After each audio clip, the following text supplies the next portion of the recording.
Definitely a nice feeling comes with this generating the power, saving on the planet.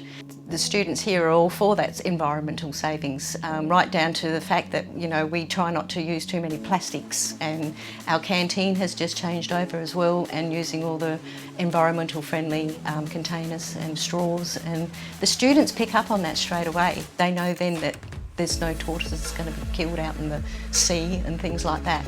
So it is a bit of a buzz for people to actually know that we're helping the environment.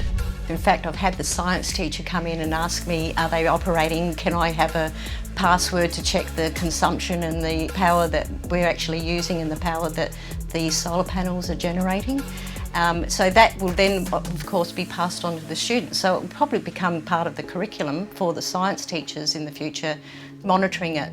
And I mean, that's something I want to have a look at as well, is to keep an eye on it and know that, well, they're actually working and producing the savings for us.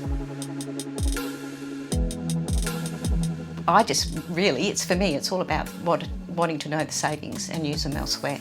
And then that will help me plan for the future years. I can't wait to sort of see the end of the year to see what we have actually saved. With the savings that we're hoping to achieve over the year, which would be approximately around 40,000, this is where we can put that money elsewhere within the school to help student outcomes. And that would be whether it's just upgrading the floor in the gym, right to the ICT, where we always require more laptop students, refurbishing of current desktop computers. There's just so much other areas that I can see this money will be helpful. It is stressful working with budgets, and knowing that this savings is going to be made, I will be able to allocate that money in so many other areas within the budget.